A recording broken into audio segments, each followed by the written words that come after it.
Até onde você iria apenas seguindo uma ordem? Nos anos 1960, Stanley Milgram realizou um experimento que revelou algo perturbador. Pessoas comuns podem cometer atos impensáveis quando obedecem a figuras de autoridade.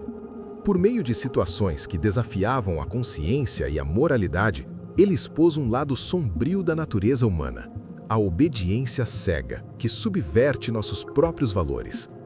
Décadas depois, a pesquisa de Milgram continua a nos confrontar com perguntas difíceis. Por que seguimos ordens, sem questionar? Como isso explica comportamentos em regimes autoritários, no trabalho ou até mesmo nas redes sociais? Para entender este experimento marcante e o motivo de ele ainda ser tão relevante, precisamos voltar no tempo e entender o teste de Milgram. E o que você vai descobrir pode mudar a forma como vê a obediência e a responsabilidade humana.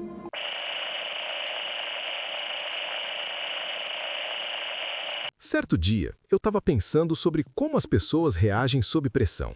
Sabe aquelas situações em que a gente se pergunta, será que eu faria isso? Ou, como alguém pode ter feito aquilo? E aí, me lembrei de um dos estudos mais chocantes da história da psicologia.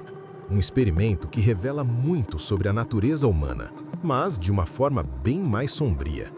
Para compreender a magnitude do experimento de Milgram, precisamos nos transportar para os anos 60, um período de grandes transformações sociais e psicológicas. Pensa só, a Europa ainda se recuperava dos horrores indizíveis da Segunda Guerra Mundial e o mundo inteiro se perguntava como atrocidades como o Holocausto puderam ocorrer. Como milhões de pessoas foram exterminadas e muitos dos responsáveis alegavam simplesmente estar cumprindo ordens. Essa era a pergunta que ecoava, e foi o pano de fundo para a pesquisa de Stanley Milgram na Universidade de Yale. Stanley Milgram era um psicólogo social que, em 1961, decidiu investigar a fundo essa questão da obediência. Ele queria entender a disposição de indivíduos em obedecer a uma autoridade, mesmo quando essa obediência entrava em conflito direto com sua própria consciência e moralidade. O experimento foi planejado para simular uma situação de estudo sobre aprendizado e memória. Os voluntários, recrutados através de anúncios em jornais e cartas, eram informados que participariam de um estudo sobre os efeitos da punição no aprendizado. Entretanto, o que eles não sabiam é que tudo era um teatro cuidadosamente orquestrado. Os participantes eram divididos em dois papéis, por um sorteio arranjado: o professor, que era o voluntário real, e o aprendiz, que na verdade era um ator cúmplice de Milgram. Além deles, havia o experimentador, uma figura de autoridade vestindo um jaleco cinza e com um semblante sério, que conduzia o processo. Imagine a cena: você, como professor, com o poder de aplicar punições e uma figura de autoridade te instruindo a cada passo. A tarefa do professor era simples, mas brutal: aplicar choques elétricos crescentes em outra pessoa sempre que ela errasse uma resposta em um teste de associação de palavras. A máquina de choques com botões que variavam de 15 a 450 volts. Mas aqui está o segredo que os professores não sabiam. O aprendiz era um ator e ele não recebia nenhum choque. O que parecia dor real era falso, pois as vítimas eram atores. Ele agia como se estivesse sofrendo, expressando desconforto, gritando de dor, pedindo para parar e, eventualmente, silenciando por completo, simulando inconsciência ou pior. E a cada grito, a cada súplica, a tensão na sala aumentava. O professor, o voluntário de verdade, ficava visivelmente abalado, questionando o que estava fazendo. À medida que os erros do aprendiz se acumulavam, o professor era instruído a aumentar a voltagem dos choques. E é aqui que a coisa fica intensa. Muitos participantes, confrontados com os gritos e o sofrimento aparente do aprendiz, demonstravam desconforto. Entretanto, quando os voluntários expressavam o desejo de parar, o experimentador utilizava uma série de estímulos padronizados. Frases como: "Por favor, continue. O experimento exige que você continue. É absolutamente essencial que você continue. E, finalmente, você não tem escolha. Deve continuar." Essas frases eram projetadas para reforçar a autoridade do experimentador e pressionar o professor a obedecer, mesmo que isso fosse contra sua própria consciência. É uma técnica que, infelizmente, vemos em muitos contextos, da política à vida corporativa, onde a ordem se sobrepõe à moral. Os resultados foram estarrecedores. Contrariando as previsões de especialistas, a vasta maioria dos participantes obedecia até o fim, aplicando o choque máximo de 450 volts. A proporção de pessoas que seguiram as ordens até o final foi muito maior do que qualquer um poderia imaginar. Isso não era sobre sadismo, era sobre obediência. Milgram concluiu que o experimento revelou um lado perturbador da natureza humana, a tendência a seguir ordens de figuras de autoridade, mesmo quando isso entra em conflito com a ética pessoal. Esse achado desnudou uma vulnerabilidade intrínseca à condição humana, mostrando como a pressão social e a presença de uma autoridade podem subverter princípios morais individuais. Mas por que isso acontece? E quais as verdadeiras implicações disso para nós hoje? É isso que vamos ver agora.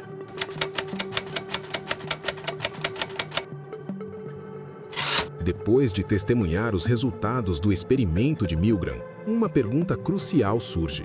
O que esses números significam para a nossa sociedade? Não estamos falando apenas de um estudo de laboratório, estamos falando de um espelho que Milgram colocou na nossa frente, nos obrigando a ver um reflexo desconfortável de nós mesmos. O experimento de Milgram levantou questões profundas sobre moralidade, poder e até onde estamos dispostos a ir sob pressão social. Ele nos confrontou com a desconfortável verdade de que a obediência não é apenas uma virtude em certas situações, mas pode se tornar uma força destrutiva quando a autoridade é mal utilizada ou quando a responsabilidade individual é diluída. Onde termina a obediência e começa a cumplicidade? A capacidade de desligar a própria consciência, de justificar atos imorais sob o pretexto de estar apenas cumprindo ordens, é um dos legados mais sombrios e complexos deste estudo. A principal descoberta de Milgram foi a tendência das pessoas a obedecer figuras de autoridade. Quando alguém se vê como um agente de uma autoridade superior, acaba transferindo a responsabilidade de suas ações para ela. Isso cria um distanciamento que permite realizar atos que em outras situações seriam inimagináveis. O professor não se via como o responsável direto pelo sofrimento do aprendiz, mas sim como um instrumento da vontade do experimentador. Essa despersonalização ou estado de agência permite que o professor veja o aprendiz não como um ser humano sofrendo, mas como parte de um processo, um objeto a ser punido de acordo com as regras do experimento. É uma forma de desumanização que facilita a obediência cega. Naturalmente, um experimento de tal natureza não passou ileso de críticas intensas. Muitos questionaram a ética de infligir estresse psicológico aos participantes que saíam do laboratório abalados ao descobrir que haviam cometido tais atos. A American Psychological Association foi uma das vozes que discutiram os aspectos éticos do experimento e sua influência na formulação de diretrizes para estudos em psicologia. O experimento de Milgram foi um marco divisor, levando a um rigor ético muito maior nas pesquisas com seres humanos, com ênfase no consentimento informado e na proteção contra danos físicos e psicológicos. Sua validade e impacto na psicologia moderna ainda são revisitados em artigos acadêmicos. A discussão nunca cessou, e seu legado é um constante lembrete sobre os limites da ciência e a necessidade de proteger o bem-estar dos participantes. Mas qual é a relevância disso tudo para nós, aqui e agora? O experimento serve como uma lente através da qual podemos analisar a obediência em contextos sociais, como regimes autoritários e instituições. Ele nos ajuda a entender por que pessoas comuns podem ser cúmplices em sistemas opressivos, ou como a conformidade em um ambiente de trabalho pode levar a decisões antiéticas. O experimento de Milgram é um espelho para a sociedade, mostrando o perigo da conformidade cega e a eterna batalha entre a consciência individual e a pressão do grupo ou da autoridade. E a pergunta que fica é: como podemos usar esse conhecimento para fortalecer nossa própria autonomia e resistir a essa pressão no dia a dia? E você, já se viu em uma situação onde a pressão para obedecer testou seus limites morais? Deixa seu comentário aqui embaixo. Se você curtiu essa análise profunda e quer ver mais vídeos que fazem a gente pensar, já sabe, deixe seu like, compartilhe com aquele amigo que adora uma boa discussão e entre na conversa nos comentários. Até o próximo vídeo.